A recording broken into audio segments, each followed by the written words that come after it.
Patrick, another dramatic window package. What are we looking at here? It's amazing, huh? Can you imagine waking up to this in this bedroom? So this is their master bedroom. The bed's right here, literally right here.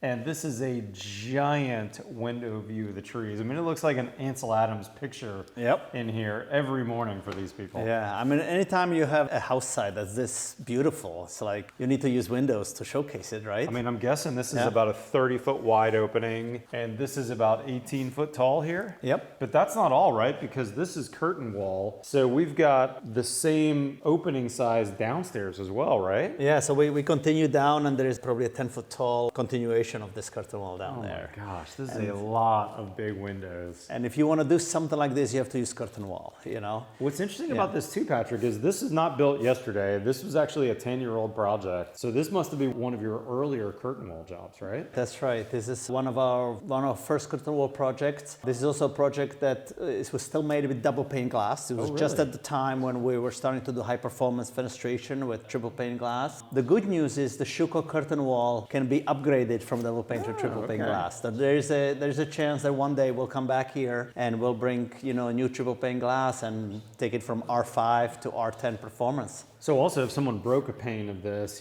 some kid throws a baseball against the window, we could change the glass. If Oh, absolutely, absolutely. That's amazing. Yeah. And R5 is actually much, much more efficient than standard double glaze. Oh, absolutely. There must be some secret sauce of that European glass. What can you give us any of those secrets? Yeah, so R5, the glass assembly is 1 inch deep, right? So it's not the thin double pane that we are used to using here in North America. So the argon cavity, the separation, the low emissivity coating, and the thermal spacer gives you the performance that's beyond what we are used to with double pane glass here. Boy, the drone shots are really dramatic on this house. Looking at this from the outside, that huge window wall, but nothing beats this inside view. This is incredible. Yeah.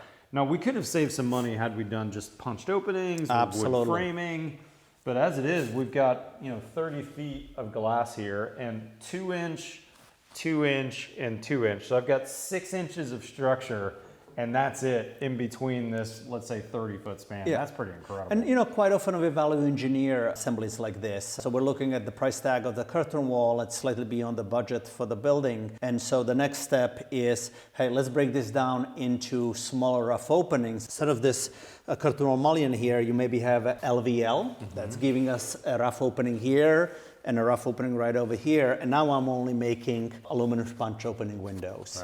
Right. You have extra cost of the structure that you have to put in during the framing phase, but the cost of the window package goes down by almost 50%.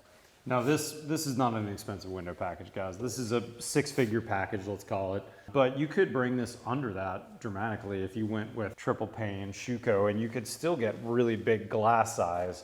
Absolutely. The difference with this curtain wall is this really thin structure. And also, compare this to some of the other ones we saw. We've got this depth on here because we need that meat. That there's probably some steel in here or some other aluminum that's really adding some beef, because we also can handle that wind load. Yeah, so let's talk about why is curtain wall so useful when you do large openings. You see this a lot on skyscrapers, airports, right, malls. This curtain wall mullion right here comes, I think, in like 11 different depth sizes, right?